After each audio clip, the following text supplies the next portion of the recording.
get the slides steady. How's everyone doing today? Good.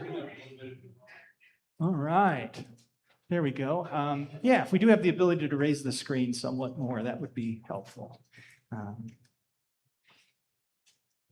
think there we go. That's better. Okay. Yeah, let me.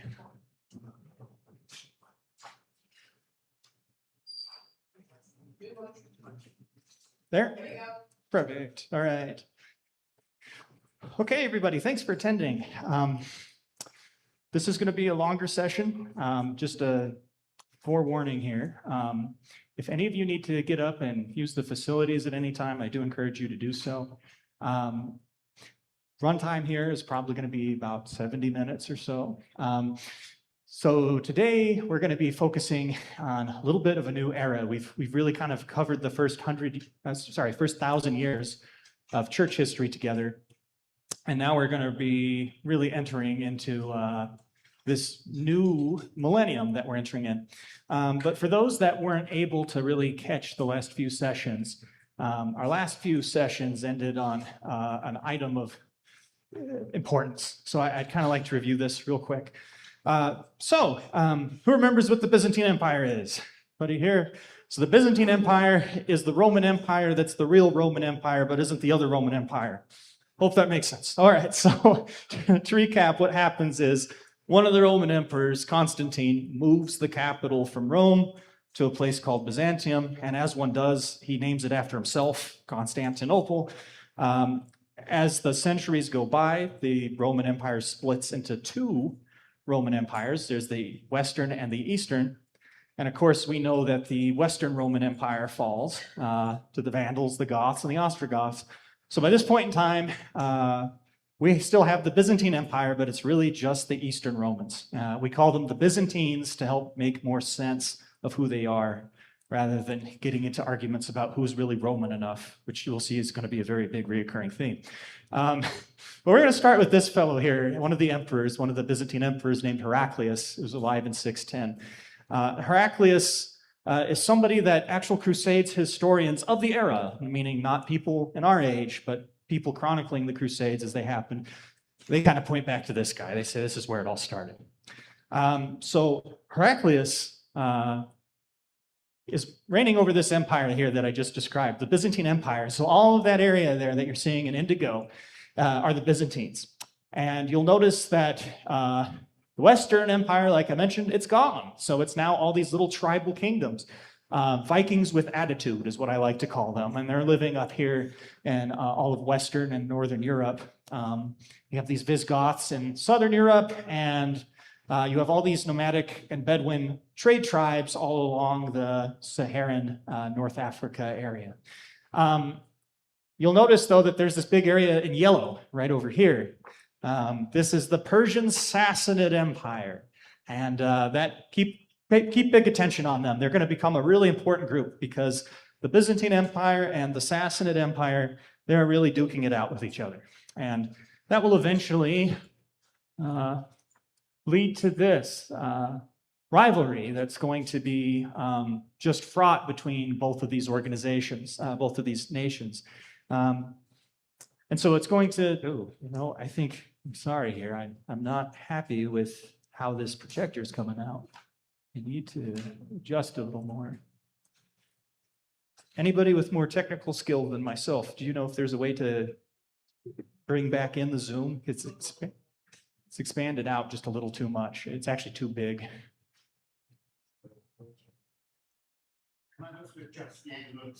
Yes. Yes, thank you very much.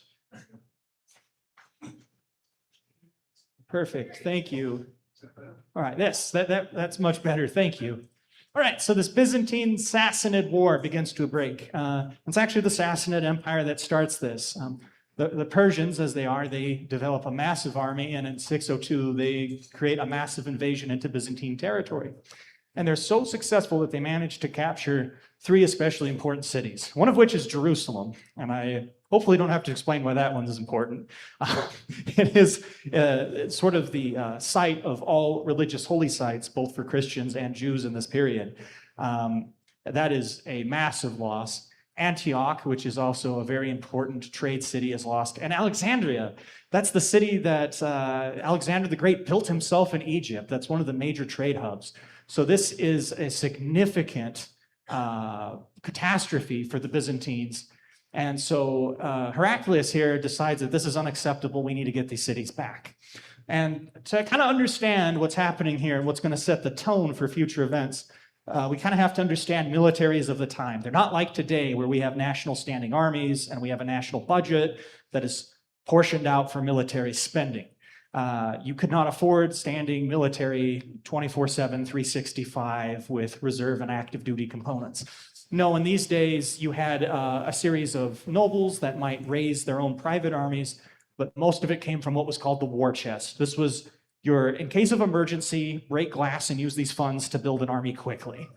So most armies during this period actually consisted of mercenaries. So Heraclius, he delves into the war chest. He needs every piece of funding he can get to pull together this Byzantine force that can take these territories back. And he's ultimately successful. He manages to push the Persians all the way to Nineveh and is able to reclaim the cities of Jerusalem, Antioch, and Alexandria, and they settle on a treaty and a truce. But the consequences of this are going to be huge. The consequences are both the Byzantines and the Sassanids are broke. I'm going to say that again. The Byzantine and the Sassanid Empire, what are they? They're broke because they've spent all their money on this war. That's going to become important here in a little bit. All right. We're going to take a little bit of a dive back to the Nestorians and Copts. Some of you have been with me the last couple of weeks, and you're like, these guys again. If you're not, you're with me now. What are they? Something we've talked about is how after the early councils of the church, there's schisms. As much as we talk about one holy Catholic and apostolic church, there seems to be severe disagreement as to what that means even then. And there is a great deal of debate that happens amongst contemporary Christians. Now remember too that at this time, Constantine has instituted 5 patriarchs. That's a fancy way of saying a big bishop. A big bishop that is responsible for, 5 different regions. A regional manager of the church, if you would like that term. The regional manager of the church in the Armenian territory comes up with this idea where he says, Christ is actually totally man and is not really God at all. He is just purely God's son. And the Egyptian Copts and their patriarch respond, nonsense, that is insane, that is very poor theology, you're clearly very stupid. Everyone knows that Jesus is totally God and being human was just an illusion. This does not settle very well with the rest of the patriarchs that are gathered. So what happens is a schism. You have heretics, which is where you disagree to disagree, but then you have schisms, which is where you somewhat agree to disagree. And so the church kind of splits into 3 parts at this point. You have your main line Orthodox in Western Europe and in the Byzantine Empire. They're the most powerful because they have the backing of the actual Byzantine emperor himself. And then you have these Nestorians, who are the Armenians, the Armenian Orthodox Church, and the Coptic Orthodox Church in Egypt. That's a big thing that I just mentioned. The Patriarch in Constantinople is always getting endorsement from who? The Roman Emperor, the Byzantine Emperor. They're always backing them up. That's how he's always able to claim that he is, the head honcho. And so what happens is that when these Sassanids come and they had previously taken these cities, all of these Nestorian and Coptic Christians actually took the side of the Persians because they found it would be preferential to actually be under Persian rule where they don't have the emperor demanding and directing everything in terms of their own church theology. This is going to continue to become important. So I do want to share with us all a letter that arrives in Heraclius' court, and this is called the Letter of Hazrat. Now, I want you to imagine you're Heraclius. You're the Byzantine emperor. You've just blown all your government spending to get these cities back, and you're having to deal with all these squabbles from these Nestorians and Copts, and every day it seems like there's some new wave of Christians claiming something new because no one can agree on the matter of the hypostases, how many persons God has, how many natures God has. That's what people are debating in the street at this time. Today, people talk about the World Cup and who they want to have won the World Cup. Back then, they were talking about, no, what's the dual nature of Christ? Is he total man or total God? And people had their own church teams that they played for, let's just say. But here in 628, imagine being Heraclius and you're just chilling in court. And then suddenly you get a messenger from the governor of Basra. He gets a letter from this mysterious person out in the desert that says, "In the name of God, the beneficent, the merciful, from Muhammad, the slave of God and his messenger, to Heraclius, the ruler of the Byzantines. Furthermore, I invite you to Islam. Embrace Islam and you will find peace, and God will reward you twofold. However, if you turn away, you shall also bear the sin of your subjects. Oh, people of the scripture, come to a word equal between it and you. But if they turn away, they say, bear witness that we are Muslims," which in Arabic means those who submit to Allah, those who submit to God. So we have an idea of what Islam is today. We understand who this Muhammad person probably is. Heraclius does not. He kind of crumples this up and says, go and put this in my desk with all the other complaints I have from all these other New Wave Christians that keep appearing. Because that's the thought of the time, is this just must be another schism that the church has had, and I don't have the energy to engage with this. And it turns out to be one of the worst mistakes made in human history. So, in fact, what we do have is not a schism in the church. What we have is a completely new religion that's on the rise, which is, of course, Islam. And I want to sort of put this out here. In the slide here, you're going to see a figure in white robes with a white veil. Does anyone have a guess as to who that might be? This is actually the Prophet Muhammad. And actually, I like this one because this is rare. You usually don't get this in Islam. Usually you don't get depictions of people. Usually the art is geometric to stay away from idolatry. But in some of the earlier texts where you always see Muhammad, he's wearing a white veil, just like Moses used to, because his personhood is completely transfigured and protected.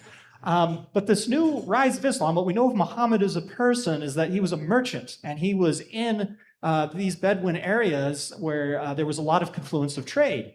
And so my point to you is this: he is living in an era where he's hearing these arguments constantly between the Copts and the Nestorians and the Orthodox.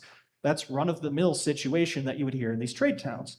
So, not saying that this is the sole reason that Islam comes into being, but you can understand the appeal of the time and why Islam started to grow so rapidly when people are saying, well, what is the true nature of God? God is Father, Son, and Holy Spirit. Christ is total God and total man at the same time, except no, you're wrong. He's actually total God and not total man, but no, you're wrong. He's total man and not total God. And the answer that Islam comes up with is there is only one God, and Muhammad is his messenger. Simple answer. Takes things back to the basics in a certain way, and it has wide appeal, especially amongst a lot of the Bedouins. So my point to you with this is Islam and Christianity have a very close relationship.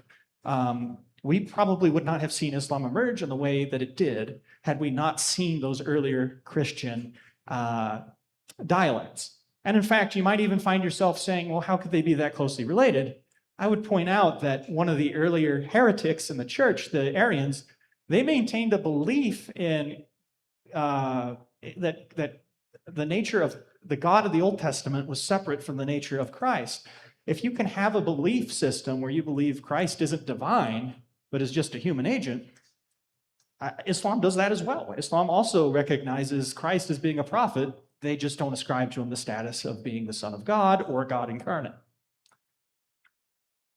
But what we need to understand is Islam is not just a religion. Islam is a culture. And Islam, just like we've seen with the Byzantines and as we've seen with Christian history, is intensely political. And so the same way that we've seen these struggles with all of these Roman emperors, we're starting to see that the people that come after the generation of Muhammad, they call themselves caliphs. That's the Arabic expression for what we would call a king. A caliphate, as we'll hear the term, is the Arabic term for a kingdom. They start to form something called the Rashidun Caliphate. They have four sort of co-equal caliphs, as you will. But now there's a propensity with Islam where it's not just a religion, it's now also a political state entity. And these states are expanding, and they're doing so through means of conquest. So we're going to go back to our old friends, the Sassanid Persian Empire. As you can see, back then, things are pretty good. They still have all their territory. They're broke. They still don't like the Byzantines, but they're still thriving. And again, I just want to show you this. I think maps are very helpful. Remember all that green territory that heretofore just used to be kind of loose Bedouin tribes? All of that is now the Rashidun Caliphate. All of Greater Arabia is now essentially a theocracy. It's now a religious Islamic state, which isn't to say that the Byzantine Empire isn't also a theocracy, because it's really just a large Christian state. And we have our Sasanian Empire over there just kind of waving and saying hello. And then we have this happen, the Battle of Al-Qasadiyah in 636, in which the Rashidun Caliphate invades the Persian Sassanid Empire. And they eventually push all the way to its capital in Ctesiphon in 637, which results in the collapse of the Sassanid Persian Empire. And as things continue, they manage to wipe out the Sassanids entirely. So you can only imagine the reaction of Heraclius getting this obscure letter from this person named Muhammad that he doesn't regard. And then within months, he finds out his next door enemy that he just fought a massive war with has basically been usurped overnight by the same group of people. So now imagine all that area in green and all that area in red we just saw, and now it's just the Byzantines that are left. And remember, what did we say was true about the Sassanid and Persian and the Byzantine Empire? They are what? Broke! That's right. They don't have the funds to raise an army. So the Persians go down quick, and there's not much that the Byzantines are able to do about this. This army comes in like a tidal wave, and it manages to capture Jerusalem and Alexandria. And from this point moving forward, Jerusalem becomes an Islamic city. And this is devastating for the Byzantines. But it doesn't stop there. We mentioned there were 4 caliphs. Well, they start to kind of do just like what happened in Europe when the Western Roman Empire fell, and all these kingdoms emerged, saying, well, we're actually the real descendants of the Romans. That should belong to us. Well, the same thing is actually happening. And this might be a weird spin too. In the Islamic world, they're also convinced they're the real Romans. So the question is, who is the real Roman? And they decide that they want Iberia, which is where modern-day Spain, Portugal, all these countries are. So starting in the 711 through 718, we start to see a new caliphate called the Umayyad Caliphate invading through the Iberian Peninsula. And they're clashing with the Visigoths. And this is going to start a massive conquest of the Iberian Peninsula. And I want you to look at this. This is not even 30 years later from when this conflict started. All of that area in red and deep red, all of that is the Rashidun Caliphate. All this area here that's in the beige tan, the lighter beige tan, that's all Umayyad Caliphate expansion. So if you're the Byzantines, you're freaking out right now because all of this has now become the Islamic world. All of this are Vikings with attitude, and you're just stuck in the middle. Things are not looking so good. But not everything is bad. Not everything is always war every 3 years. We have the golden age of Islam, which admittedly is really important for human progress. It does bring about a lot of scientific advancement, a lot specifically in the field of medicine, with physician work, with astronomy. There's a lot of earlier Roman texts and Greek texts, say like the works of Plato that disappeared when Rome and the West fell, that are recovered. So there's kind of a mini renaissance happening, as you will, within the Islamic world. And there is a period where this Rashidun Caliphate, unlike its Umayyad Caliphate counterparts, are kind of just, they're kind of done with conquest. They really just want to start cultivating wisdom, and they really want to start civilization. So they established the Bayat al-Hikmah, which is the House of Wisdom in Baghdad. Okay, so that takes us to now. Now we're really entering the higher state of the Middle Ages in general. So we're going to talk a little bit about this fella. His name is Charles Martel. He's one of those Vikings with attitude that's from Western Europe. He's with a group called the Franks. Gauls, basically, proto-French, if you like. And he is trying to resolve a problem of his time, which is, I'm tired of all my next door neighbors trying to invade me all the time, which is a very understandable problem. But he's tired of all the little internal fighting that's happening between these neighboring tribes. Well, he actually becomes quite the diplomat and starts to really negotiate peace and unity amongst these tribes, so much so that he gets this title of mayor of the palace. And he becomes very influential because when that Umayyad Caliphate in Iberia starts to push north of Iberia, which is, of course, France, that is the area that they are from, he actually brings these tribes together in an armed resistance against the Umayyad Caliphate. And at the Battle of Tours in 732, it is the first time that a European coalition has actually succeeded in repulsing these invading expansionistic forces from the Umayyad Caliphate. And again, just to give you a little bit of a map here and an idea, like this is how far inland into Western Europe these invasions were starting to become. All right, so a while ago, we talked about Pope Leo the first pope to call himself a pope, who had really found himself in a unique position amongst the 5 patriarchs. Remember, those are the big bishops we discussed. And he finds that while they're all arguing with each other, at a majority of the councils, due to the numeric oddity of the 5 patriarchs, most of the arguments would be split 2 for and 2 against, which would always make Rome the tie-breaking vote. That gave them a lot of leverage. They would have to curry a lot of favor to join one of the 2 sides. When that happens, Pope Leo I starts to add a bit of a new anecdote that isn't really traditional to the church before this time, of saying, hey, yes, we're patriarchs, and yes, we're patriarchs because we can all trace our lineage back to the apostles, who are the people who were the living witnesses to Christ, so that's where the most authenticity is. But I come from Peter, and you all come from Mark and Matthew and other people that aren't as good as Peter, because Peter's name means rock in Greek, and because Jesus says, you are the rock in which I'll build my church, clearly what is meant by that is Peter is the first among all equals and has primacy over all the other apostles. That means I'm a bigger bishop than you because I have primacy over the rest of you. I am the vicar of Peter, and therefore I am the first amongst equals. The Patriarch of Constantinople and the Byzantine Emperor laugh and say, cool, you can be the vicar of Peter, but the Patriarch of Constantinople is the vicar of Christ, so please sit down and shut up. And so from the time that Rome falls, we see the Latin, that's the Roman church, start to develop differently. And this is a pinnacle moment here, because what happens is this grandson of Charles Martel is Charlemagne. And Charlemagne becomes coronated by Pope Leo III as Holy Roman Emperor. The joke that Voltaire would say many years later is that the Holy Roman Empire was neither holy, nor was it Roman, nor was it an empire. But in such a case, the Pope has found the significant advantage of these tribes that were squabbling and causing issues that could very well invade the papal state of the Vatican at any point in time. He can now keep under control. Because they're organized, he can also use them to seal off the West from invasion from these Umayyad caliphates. But there's also a power play in this, because as before, the Patriarch of Constantinople always had higher leverage because he could say, well, I'm directly endorsed by the Roman emperor.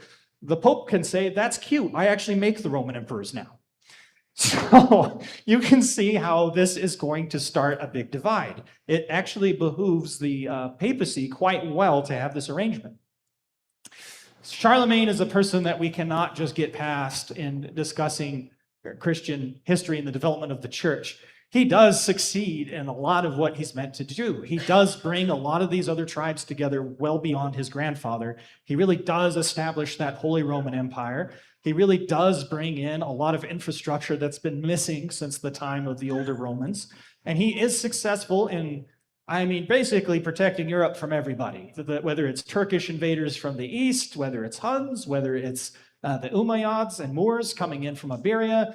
He is good at actually protecting the borders. He is a very inspiring leader at the time, so much so that we're going to see about every other king in history in Europe that comes after him is going to try to compare themselves to Charlemagne. Charlemagne gives us a lot of cultural changes. We have what's called Charlemagne's 12 peers, or his 12 paladins. This is a lot of the influence and inspiration for the Knights of the Round Table. He has these knights. That's a new concept. You have lords that swear an oath of fealty to the Holy Roman Emperor. You can see here they're being ritualistically given a sword belt, making them a knight. And now they are encouraged to maintain the empire's lands, but also to raise armies if they're ever under invasion when it's needed. And this is also the working of the church, because the church regards that there's too much internal violence. There's too much instability when there's too much internal fighting, and people are always trying to kill each other over their neighbor's land. So there starts to become a code about violence, about where you can use it and where you cannot. One of the things that chivalry really gives us that I think is a big emphasis in Christianity is even though you have an opponent, you still must acknowledge the humanity of that opponent. So chivalry, as a tradition, starts to develop out of that between the church and Charlemagne. Now here is a map. Again, I think maps are helpful. All that area in blue, basically what we would call all of Western Europe today, is part of this Holy Roman Empire. And we start to see society as a whole start to think in these sort of medieval terms now. There's three classes in society. Those who work, those are your peasant class. Those who pray, those are your priestly class. And those who fight, those are your nobles and your knights. All right. Charlemagne, while he is great, is not going to live forever, and he knows that. Now, here's what he does that's kind of interesting. Most kingdoms, up until this point, do what's called primogeniture. And you maybe have not heard that word before, but I promise you, you know what it is. When the king of England dies, what happens? His oldest son takes up the throne. It's always in a hereditary succession from the firstborn. That's primogeniture. Charlemagne says, no, I have 3 sons, and if I die, that's going to result in a civil war that's going to just destroy the Holy Roman Empire. So instead, I'm just going to give a partial inheritance. They're all going to get a third of this Holy Roman Empire to manage, still underneath the umbrella of one empire. And he does. He dies, as does everybody, eventually, in 814 CE. And his 3 sons start to get their lands, and they start to really think about who is going to be the next Holy Roman Emperor. And so within the span of about 20 years, we get the Treaty of Verdun. This is not just the establishment of these 3 different provinces, but it actually is going to establish something quite important, which is the imperial diet. The Holy Roman Empire is not just a king and his family, it's a senate. The senate is made up of all these provincial princes, and they elect a crown prince among themselves who will become the next Holy Roman Emperor in line. So we're actually starting to see something of a medieval republic at this time. Well, the problem is all of Charlemagne's sons all think they should be that crown prince, and there's some disagreement. So the Holy Roman Empire, despite better efforts, does eventually split into these 3 kingdoms. Ludwig's German kingdom, Lothair I's kingdom, and Charles the Bald's kingdom. You're starting to see something that looks a little bit more like modern Europe. All right, but then something terrible happens. And I can't understate the significance of this event. So in 846, there is a raid on Rome. So there are more Fatimids and there are more Umayyads, all different caliphates of these Islamic states. They send an Arabic fleet up the Tiber River and actually start assaulting Rome. And in 846, while they're unable to actually take the city of Rome, they do sack, pillage, and actually inflict significant damage on St. Peter's Basilica. And this event is going to remain really imprinted in Christian memory during this time of, okay, not only do we have this very aggressive neighbor to the south, they're also set on destroying our church. This begins to be the mindset after this event. I want to put our attention here back in Jerusalem. How many of you have heard of the Church of the Holy Sepulchre before? All right, that's a good amount. For those who are unfamiliar, the Church of the Holy Sepulchre was built by Constantine's mother.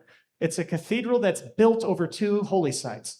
So the first is Golgotha's Rock, where it is believed that Christ was actually crucified. And the other place is the alleged site of Christ's tomb, where he was actually buried. So when you read scripture and you read about Mary Magdalene beholding Christ in the tomb, in the garden, him identifying as a gardener, you read about the seal of the tomb being bust open from within, that's supposedly where it happened. And so there's this great cathedral built around it, and it is the holiest site in Christianity. It draws in the largest number of pilgrims even to this day. And one of the reasons that it continues to do this is the proliferation of this miracle that has been maintained since the 3rd century and has yet to be disproven, which is the miracle of the Holy Flame. On Pascha, on Orthodox Easter, in the northernmost corner of the tomb, that's that internal building you're seeing right there, that is actually a smaller building that is built on the side of the tomb, there is a candle that lights itself with the light of Christ. And it's a really huge event. The Greek patriarch will actually emerge from it. They'll ring bells, and people will come from all over the world just to light their candles off of that light of Christ. A lot of churches will actually keep that in their corner as the eternal flame, and they will keep all of their candles on the altar lit with that same essence throughout the year until next Pascha. The problem is there's somebody who doesn't like this, and he's an individual named Al-Hakim, Bi Amir Allah. We just call him Al-Hakim for short. Not by Christians, but by his own people, he gets the title the Mad Caliph. He also gets the title the Nero of Jerusalem, which is a pretty impressively bad title to gain. You don't get that lightly.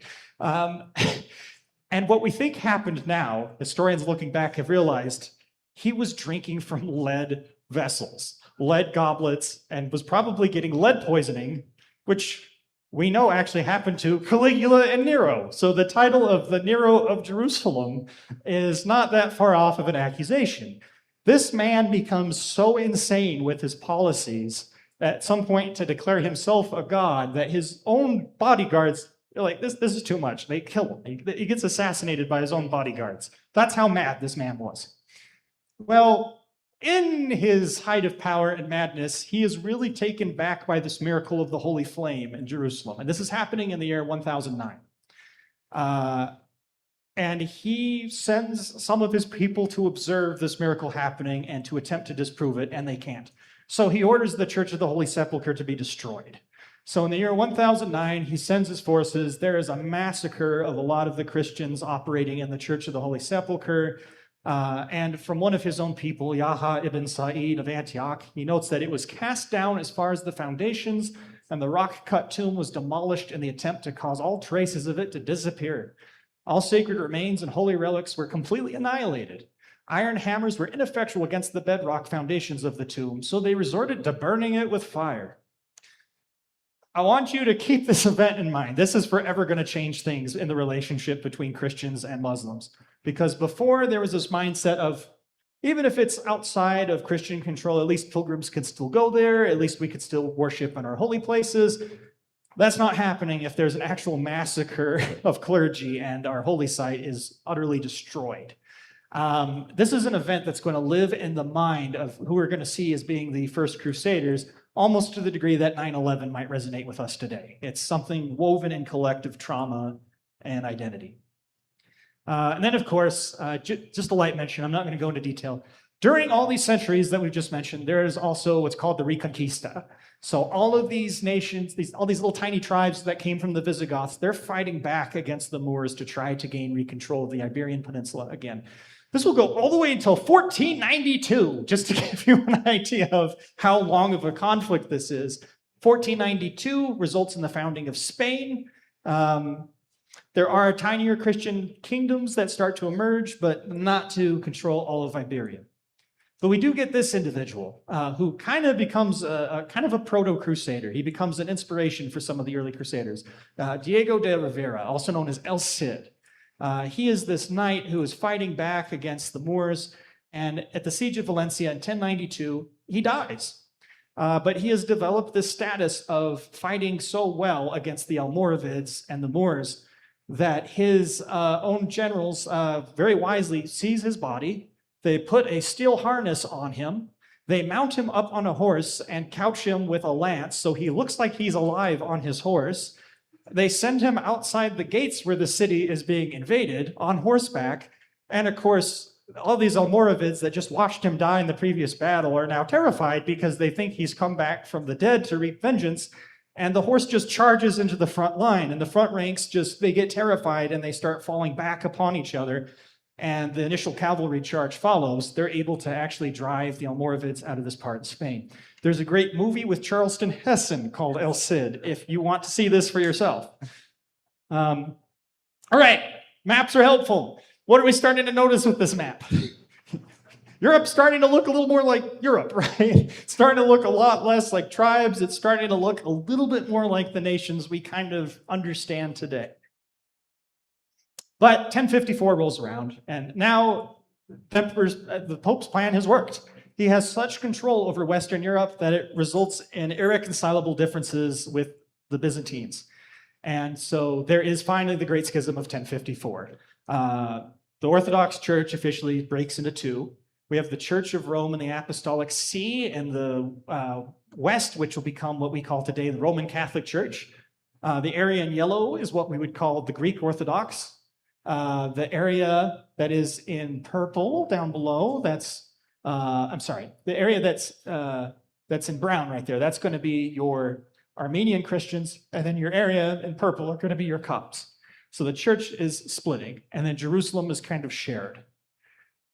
All right, not going to go into detail with this, but just to say that it happened, there's a group of people called the Normans that kind of evolve out of the culture of the Franks.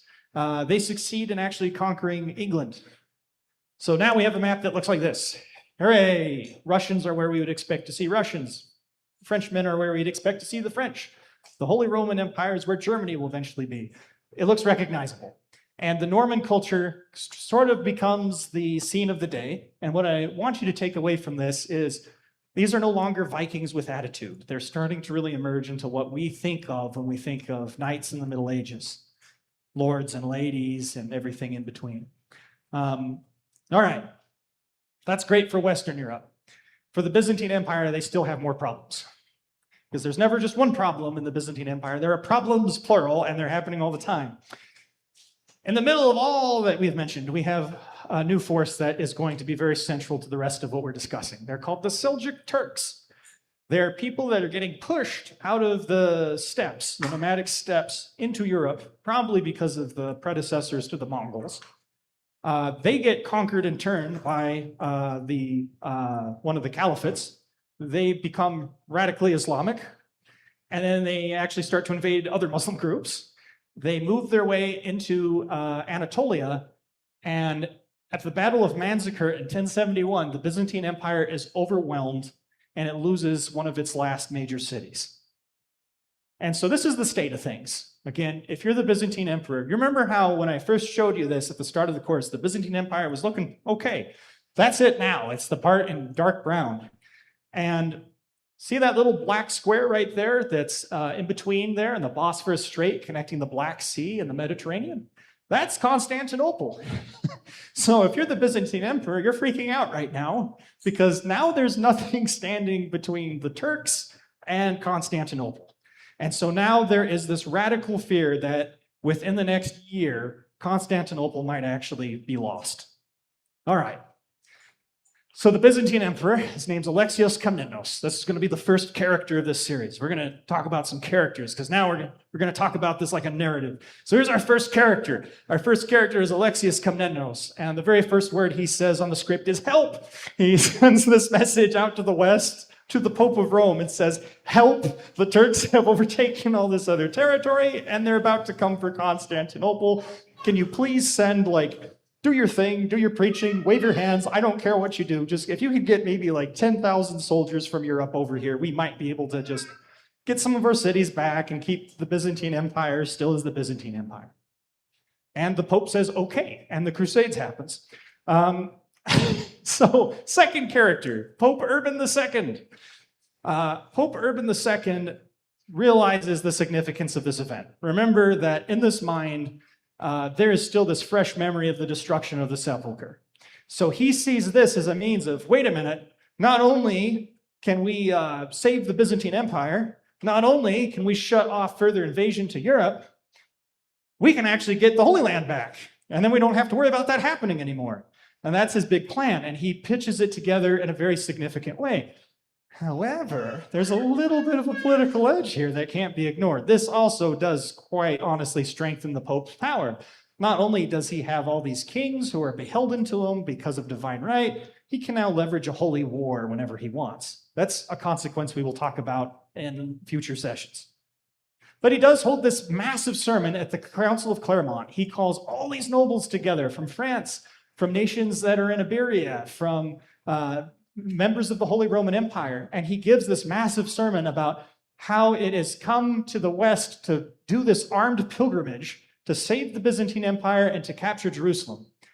And he does something really clever. It's great for this time. It has terrible consequences in the centuries to follow.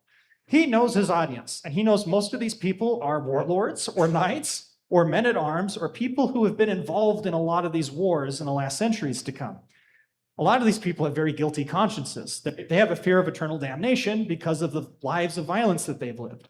So he says, whoever takes up this armed pilgrimage, not for the sake of money or honor, but for the sake of serving God, shall receive repentance as substitution for all sin. What he's telling them all is if you go on this great crusade and you recapture Jerusalem, you will be given an indulgence. All your sins will be forgiven and you'll have immediate access to heaven. And this goes over like wildfire. People start screaming out in the council, Deus vult, which means God wills it. And we start to see some amazing things happen, but not before seeing some terrible things happen. The excitement and the hysteria of this cannot be contained even by the Pope. The word starts to get out so far and so wide that it starts to get taken up by the peasant class. And we have kind of this self-proclaimed monk named Peter the Hermit who decides he's going to organize his own crusade made entirely of common people. I'm going to say that again. He's going to make a crusade made entirely of common people to go face one of the greatest military forces in the East. He gets a lot of people, namely a lot of lower class people, a lot of homeless people, a lot of desperate people that go together on this People's Crusade, as it's called. And immediately there are edicts coming out from Rome saying, stop, don't do this. We have an official crusade that's coming in. Join that one. Don't go and do this. Well, Peter the Hermit doesn't care. These people are too excited. They go marching ahead. They make it about halfway through Europe before they start running out of, important things like food and like water and like logistical things that you need to manage an army. And they say, you know what, we're here, so let's just pillage the cities next to us. And so instead of going to the Holy Land and reclaiming Jerusalem, this People's Crusade, unfortunately, ends up attacking a lot of Jewish settlements in what is today Germany. They also end up attacking a lot of fellow Christian lands. They take the food that they need and the supplies that they need. They go to Constantinople. Alexios Komnenos is terrified of them. He basically just ferries them over the river, and they get immediately destroyed by the Turks. So that is the failure of the People's Crusade. But that is not the main event that comes through with this. We start to get this idea of something called a crucis signati, which is one who wears a cross, because a lot of these pilgrims would stitch a cross onto their uniform. And we start to get this idea of a crusader, which is an armed pilgrim that's going to be going on this quest to reclaim Jerusalem. And so the big formal crusade, the event that we call the First Crusade, by the way, if you didn't know, historians have identified at least 8 crusades. I'm not going to go into each and every single crusade. I'm going to put more detail into this first one, and then later we can talk about the consequences that come about from all 8 of them. Some historians would tell you the Crusades have never ended. Between Napoleon's involvement, the French Foreign Legions, and the conflicts we've had in the last several centuries, it seems to still be continuing. But if you've ever wanted to know why and how the church was involved in this, now we're getting there. So Pope Urban II is no fool. He understands that if he wants to succeed in this military endeavor, he needs to get the finest military minds in Europe together in order to do it. And so he calls together essentially a special team. By the way, I'm going to pause for a second. How many of you like Lord of the Rings? All right. There's a lot of things in here Tolkien draws inspiration from. We'll see if you can point them out as we come along. All right. First of all, you have this fella, Adhemar de Lapuy. Adhemar de Lapuy is the papal legate. He is the Pope's representative that is going to be the the spiritual leader of this crusade, making sure that people aren't doing crazy things like the People's Crusade did, keeping people in line, trying to keep the mission on the mission, especially because they know that these nobles are going to squabble eventually. So Adhemar de Lupoy, he is the main battle bishop, if you will. This is back in the day when bishops would still wear chainmail and get on horseback and actually join the battles as well. Then we have this fellow. And again, my Lord of the Rings mentioning might be relevant here, no hint. This is a fellow named Godfrey of Bouillon. And Godfrey plays a very big significance. Not only is he one of the most respected nobles in France, but when they pull the nobles together to form this Prince's Crusade, even though they're willing to help the Pope, they are afraid of each other because they're afraid, well, what if I go on this campaign? Then my neighbor is just going to invade my lands while I'm gone. And the person, and they don't agree on who should be the leader of this because every king wants power for themselves. And then Godfrey comes along, and it turns out the Pope reveals a big secret. This is Charlemagne's great-grandson, direct great-grandson.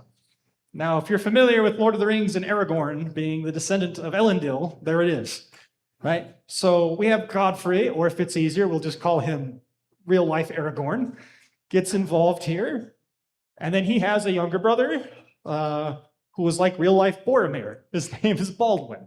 Baldwin is the younger brother, but he is trying to really be a part of this massive mission as well. He does have a sizable force himself from the other side of France.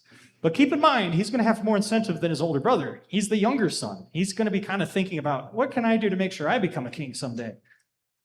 All right, we have this guy, Bohemond of Taranto. He's a lot. He is what I would like to say is a 11th century pirate. This guy leads a group of people called the Italo-Normans. Remember I told you that Europe used to be Vikings with attitude? That's because he took all the attitude and he started attacking everything in Italy. He, despite being a very violent person, despite starting many questionable conflicts, he's good at it. He's good at fighting. He understands how to actually put together a force like this, so he's somebody that's absolutely necessary to work with. Also, it solves that problem of how do we make sure we don't get attacked while we go to Jerusalem? Well, we'll take the main aggressor with us. So this is how Bohemond gets involved in all of this. Well, and then we have Raymond IV. Everybody loves Raymond, right? Raymond is the Count of Toulouse, and his expertise here is he's the guy that's actually been to the Holy Land before. He's actually been to these places. He knows who the enemy actually is. He knows how all these Arab groups fight. He knows how the Turks fight. He is no stranger to this. In fact, this depiction doesn't really show it, but according to legend, his first time to Jerusalem, he got arrested and they carved out his eyeball. So he might have more than a few personal reasons to be getting involved with this. But he's your expert on enemy tactics. And then finally, we have this guy who's actually quite endearing. His name's Tancred. At the end of this, he'll become the Prince of Galilee, and he's Raymond's nephew. And he's sort of the Faramir, if you will, the runner-up who ends up doing really great things along the campaign. All right, so how are we going to make this Prince's Crusade happen? Well, as you can see, because again, maps are helpful, they're coming from all these places in Europe, and they're going to meet in Constantinople. That's where they're all going to meet up, join their forces together, and then they're going to go on their crusade to reclaim Jerusalem by going through all of the Levant. And they show up in 1097. And Alexius Komnenos' reaction is not, hooray, it's holy crap, because he's expecting about 10,000 people. He gets an army of 75,000 people showing up into Constantinople, which, to put that in perspective, is the largest army Europe has ever seen since the Roman legions in the West. So Alexios Komnenos has a panic attack when he sees this. He also has, because he's thinking a lot of things. Are they coming to invade me? And he looks into who's there, and he sees Bohemond of Taranto, the professional pirate who has spent most of his life attacking the Byzantine Empire. And he thinks, oh my gosh, they're actually coming to invade me. And then when he realizes that's not the case, he's still thinking, I cannot handle 75,000 people in Constantinople. Like, this is going to wreck our economy. We need to get them in, and then we need to get them out quick. But before they do that, they have this central organizing in his court. And then again, there's Alexios on the left. And he says, hey, here's the deal. Thank you for coming. We really appreciate it. You have gone on this great crusade. And as you do this, just remember that you have to swear oaths of fealty to me, because I'm the Byzantine emperor.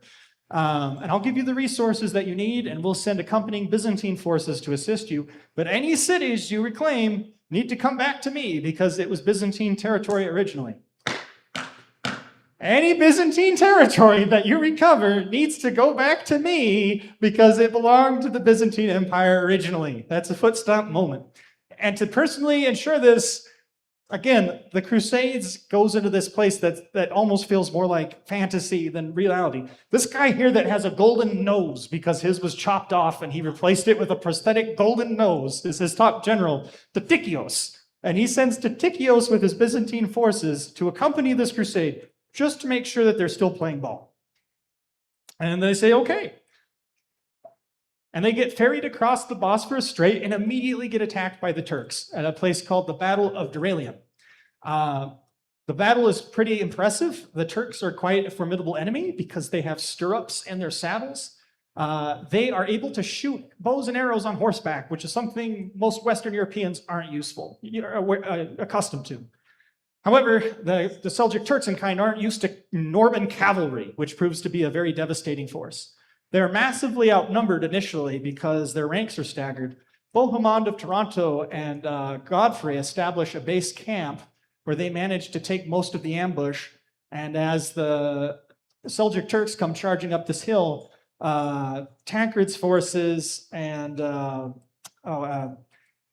one of the other prince's forces, they come sweeping around the hill and they manage to catch the Turks unawares and actually succeed in this battle. So it's the first Crusader victory that they actually have. And it's quite an ordeal. A lot of people get killed. And then something very interesting happens. Again, put yourself in this perspective. You're crossing into the Middle East to try to regain the Holy City and keep off all of these invasions. And then you bump into the Armenian Christians and say, who are you? And they say, oh yeah, well, we're Christians. We're part of the old church. What old church? Because from this perspective, you've been used to the Roman church. And now you're learning that, and you know that there's a Byzantine church too. But now you're learning about the Nestorians, that there's actually Armenian Christians who still live in the northern areas of the Middle East. And remember, these guys always have a problem because they don't like the emperor. Well, now there's basically two emperors that are not supported by either one. So when they come through, they identify Baldwin, the younger brother who isn't a king. And they kind of come, and this man named Talos comes up to him and says, you've come to save us from the disparity of the Turks. I would like to adopt you as my spiritual son so that you can become the king of Armenia. And so there is this change that happens where Baldwin becomes the king of Armenia. And then Tauros magically ends up dead 3 months later. You can leave that to the imagination. There's accusations about how that might have gone down. No one is really sure. It could have been an assassination. It could have been bad timing. But the creative mind likes to speculate. Anyways, this leads to the first Crusader state, which is the county of Edessa. And at first, Alexios Komnenos is mad. He says, what are you doing, man? Like, you're supposed to give Byzantine territory back to us. He says, yeah, but we didn't conquer this. This was given to me. He says, okay, fair enough. So we have the county of Edessa, and this is huge because now there is an actual Crusader state. There is a tiny kingdom that has actually developed in the Middle East, ran by the Crusaders. But they have to continue on their journey. And the biggest obstacle to getting to Jerusalem is going to be this city of Antioch. I can't express how significant of an event this is in history. Out of any military endeavor, out of any military campaign of any age, this is most impressive to me. And I think what I would want you to take away from this as we go through it is we have this narrative about the Crusades, that the Crusades were launched to force convert Muslims to Christianity. As we've seen, that's really not the case. But what we've also seen is they did not really have the upper hand in a lot of things. And as you will see in this siege, it is actually a miracle the Crusaders even managed to succeed. This siege of Antioch, this big city that is set in the Anti-Taurus Mountains, is impregnable. This is almost as much of a suicide mission as trying to get into the walls of Troy. This whole entire city is built in this mountain pass, where this city can keep replenishing resources through these mountain passes, but the Crusaders are not able to get their supply chains to them without being harassed, especially because they're dealing with a lot of the Negev, they're dealing with a lot of Anatolia, they're dealing with a lot of high desert region. And so this turns into an 8-month-long siege. So that's 8 months. I can't even begin to express how long of a time that is. I just spent 2 weeks in the field with the army, and that felt like a long time. I can't imagine 8 months. And of course, you have all the wonderful things that happen in 8 months. You have typhus, and you have dysentery ripping through the camps, and you have people dying from disease. You have people dying from famine because there's food shortages. You have constant, everyday fighting, direct fire and contact from the enemy, arrows going over the ramparts and the walls.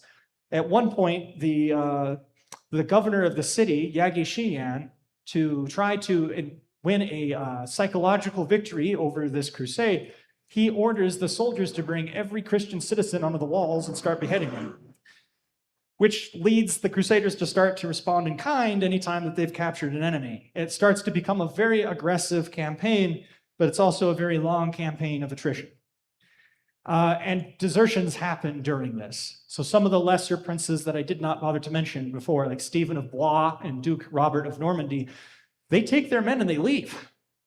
So Crusaders are starting to leave and go home. There's some who no longer believe that God is on their side, that this is going to succeed. They pack up, they start going home. And that man with the golden nose, Tatikios, the Byzantine general who was sent to oversee the success of this, he sees how horrible of a time the Crusaders are going through. He sees their morale breaking. He sees soldiers leaving, and he tells his own soldiers to leave. And he goes back to Alexius Komnenos in the Byzantine Empire, and he says, Your Majesty, the Crusaders have failed. They have been destroyed outside of Antioch. Which feels like a massive betrayal to the Crusaders, because now they're locked in this prolonged siege for 8 months without any type of support, and that is definitely going to have ramifications. It is such an intense, bloody siege that the only way they're able to survive is by creating a second very intense, bloody siege at a place called Ma'arat al-Numan.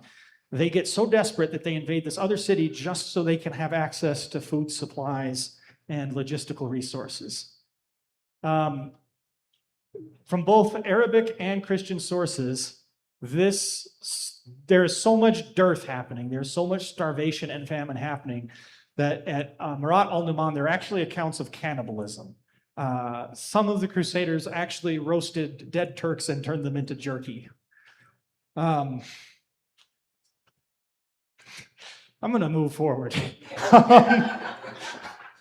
right, but just to show that this is a complex thing. So in the middle of all of this, they get a visiting person. His name's Al-Afdal Shahansh, and it turns out he's the vizier from Cairo. And he tries to explain, hey, these Muslims you're fighting are Muslims we're also fighting, because they're wrong Muslims and we're the right Muslims.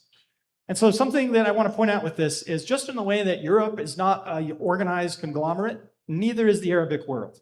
But up until this time, Western Europeans are thinking in this way.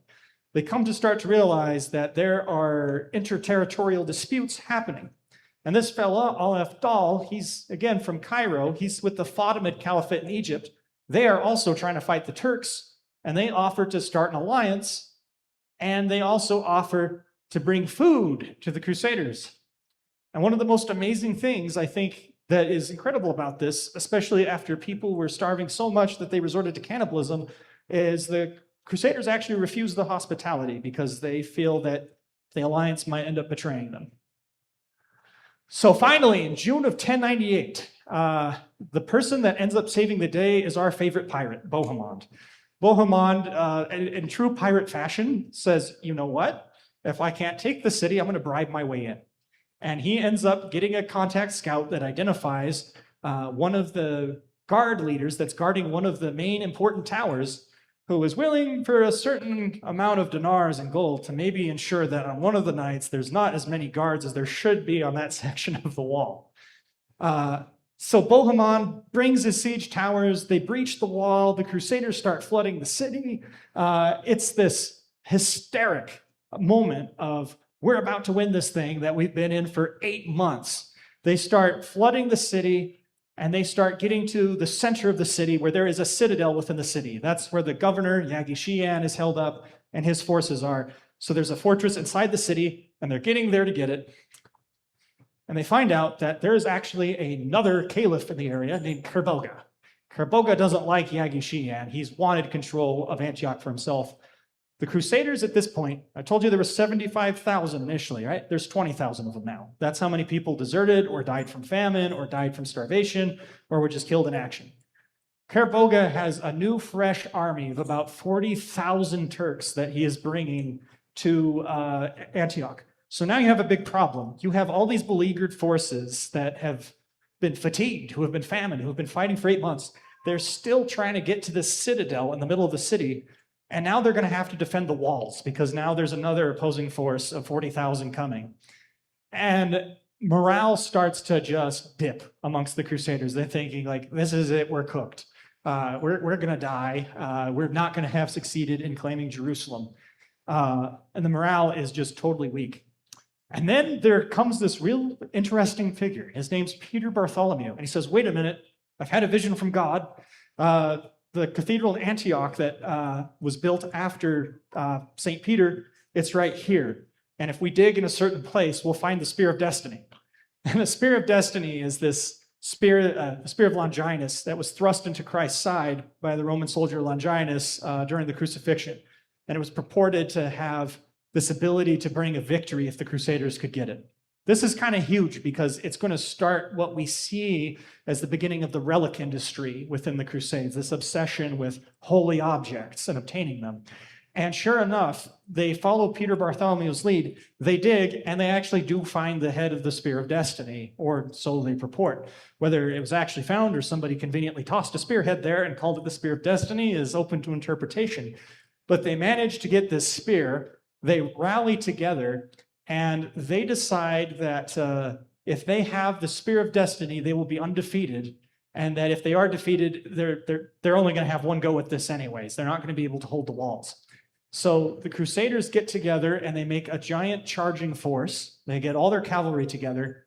When I say they've really been through the rough, one of the most wealthy Crusaders who went on the start of this, a noble from Germany in Cologne, it is described by some historians that in this event, he was now riding an ox into battle because he had no horse anymore, and people were riding livestock into a cavalry charge. And this happens on June 28th, 1098. This massive force of Kerboga arrives, and this crusading force just charges in this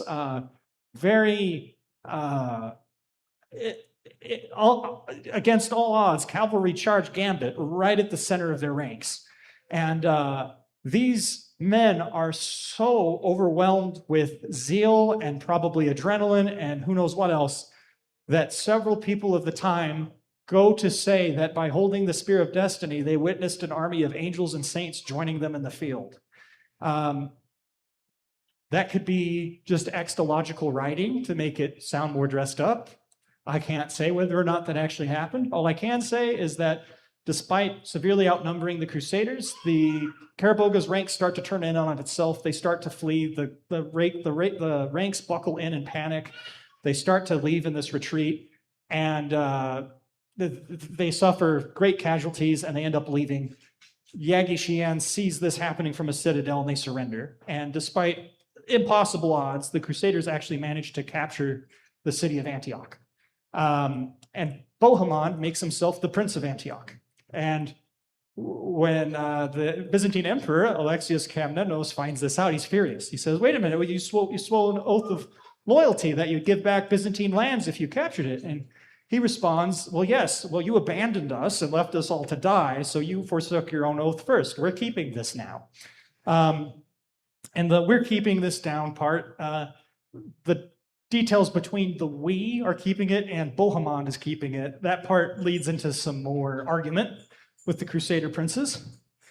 And so they've achieved this big victory, but they are massively fatigued. They need time to recover. This has been a lot to be through in 8 months. And then, unfortunately, there's one last casualty. August 1st, Adhemar de la Poix, the papal legate who is their spiritual figurehead and leader, dies from typhus. So now it's just the princes amongst themselves. And then, just to shake things up even more, I mentioned that figure named Aleph Dal Shahansa. He leads his army and captures Jerusalem from the Turks a month later. So in the middle of the Crusaders coming from Europe to try to recapture Jerusalem, it gets conquered by another group of people right in between. That is how much infighting is happening in this region. All right, we're going to fast forward a year. Eventually, the Crusaders develop enough strength and enough agreement that they actually reach Jerusalem itself. And in 1099, they begin one of history's most infamous sieges.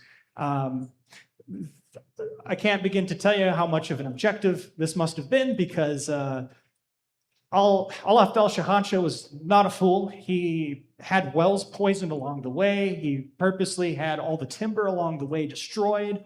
The Crusaders, when they made it to the siege camp, they only had about enough equipment to make little. And it was Genoese on the Isle of Cyprus that started actually shipping goods in and actually took apart their ships to be able to make a limited number of siege towers. And again, this is one of those areas where reality is stranger than fiction sometimes.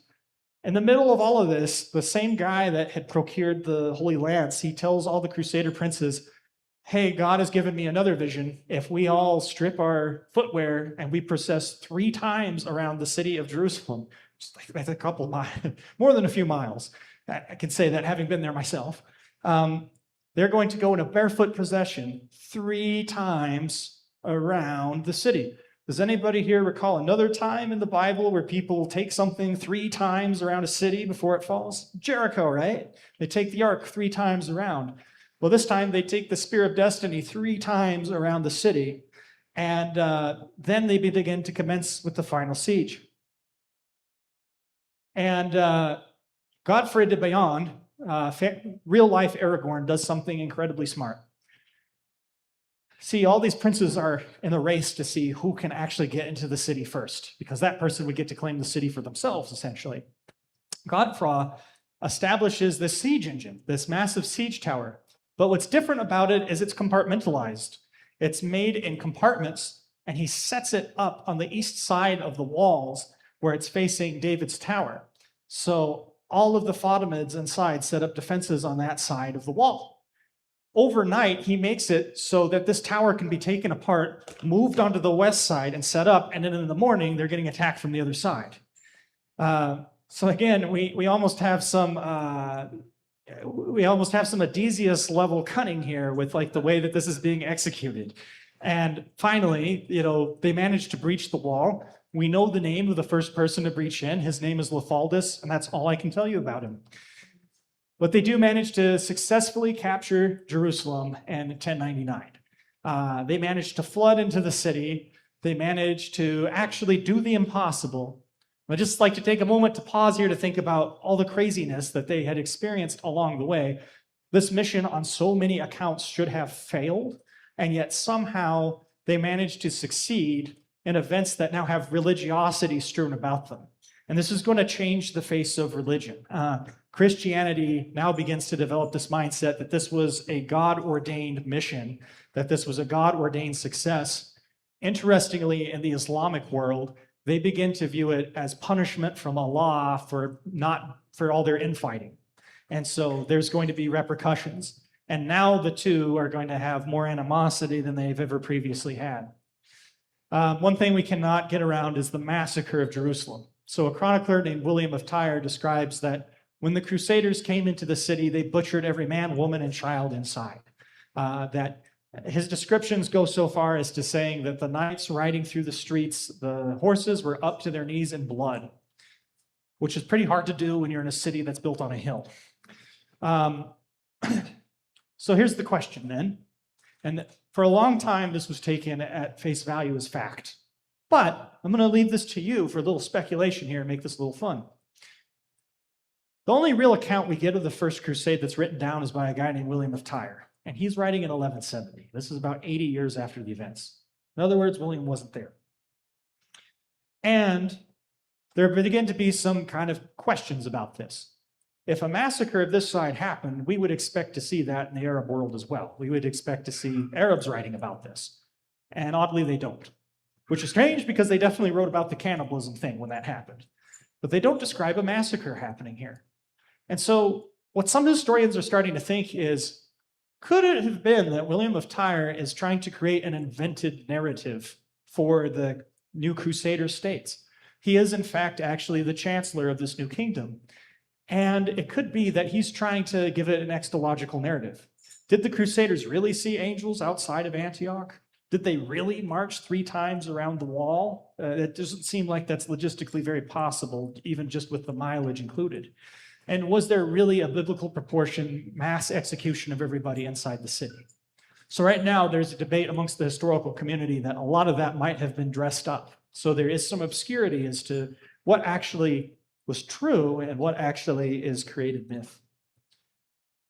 Regardless, on 15th of July, Godfrey de Bouillon is named basically the king of Jerusalem. But to give you an idea of the type of person Godfrey is, he refused to take the title of king. He said, no, the only king of Jerusalem is Jesus Christ. I will take the title defender of the Holy Sepulchre, which is just king with other words. And then it's not over, surprisingly, because then they realize Al-Afdal has come from Egypt with all of their forces, and they're going to try to take Jerusalem back immediately after. They've had less than maybe about 2 weeks, and now they're having to deal with one last fight. You hear the history, and you always hear that it ends with the capture of Jerusalem. It doesn't. This is actually one of the most summit fights that happens. And again, they're greatly outnumbered. They've had even more casualties. And they realize there's no way they're going to be able to have enough people to defend the walls from this Egyptian force that's coming to take the city. So we get to our last character, Arnulf the Shock. He is this very violent man that gets elected as the Latin Patriarch of Jerusalem. And he's a very interesting figure. If you remember Peter Bartholomew, he was the Holy Lance guy. Arnulf made accusations against Peter that he was making things up. And he said, to prove it, we'll have an ordeal by fire. If you walk through fire unscathed, that means God says you're telling the truth. If you burn to death, we all know it's a lie. Well, Peter Bartholomew does burn to death.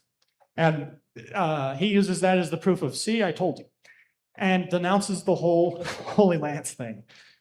But because of how much impact the relic has, as this city is now under siege, Arnulf says, you know what, Peter might have been onto something. And he says, there's one thing we can find here in the sepulcher, which is the true cross. If we can find the true cross, we can use it to be able to have God's favor and drive back this massive force. And he does this namely by abducting the Greek patriarch in the city and having him tortured until he tells them where the true cross is, which if I were the Greek patriarch, I would just say any piece of lumber in my backyard. But nonetheless, they end up concocting this true cross. They end up coming up with pieces of what they think is the true cross that Jesus was actually crucified on. Now, it's not the whole cross. It's fragments of wood that are kept within a reliquary that's shaped like a big gold cross because, of course, it's got to be big and golden. They actually managed to take this true cross with them into battle, and just like Antioch, miraculously end up prevailing over Al-Afdal's forces. Finally, within the period, a few years later, Raymond sieges the last port city that offers resistance, which is Tripoli. And with that, he becomes the Prince of Tripoli. And now we have this. We have the Crusader states as they're being formed. So we have the county of Edessa, which is under Baldwin's reign. We have the Principality of Antioch, which is under Bohemond. We have the county of Tripoli, which is under Raymond, and the kingdom of Jerusalem, which is under Godfrey. So now there is this chain of satellite states that are now existing in the Middle East and have control of the region. The only problem is, at the end of the crusade, most of these people go home. A lot of these crusaders go back and sail back to Europe, bringing the news of that this crusade has succeeded. A lot of them truly were just doing it for the penance, and they had no interest in staying. So now these kingdoms have an underwhelming amount of defense, support, anything. There is Barbary, and there is constant ambushes happening from bandits on the pilgrim roads, and the whole region has been destabilized. And now we're going to start to see the rest of the Islamic world start to unite the way that the Crusaders initially did. They're going to rally, at least in the south, around an individual named Nur al-Din Zengi. But one thing I want to drive home before we conclude, because we're almost done. We think of the Crusades as being Christian versus Muslim. And as we've seen, there's some caveats to that. The Muslims were fighting other Muslims. The Christians were having friction with other Christians. And once these Crusader states are established, we're going to actually see paired alliances of some of these neighboring caliphates with some of these Crusader states, and they're actually going to have conflict with each other. And that's a wrap for today.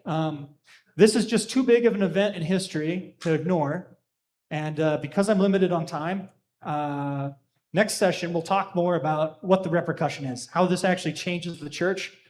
And what you'll see next session is a lot of the changes that this brings, while it brings culture and while it brings art and while it brings science, it also results in massive changes in the way that the polities of the church are being managed, to the point that it's going to prompt the Protestant Reformation. Thank you all for attending.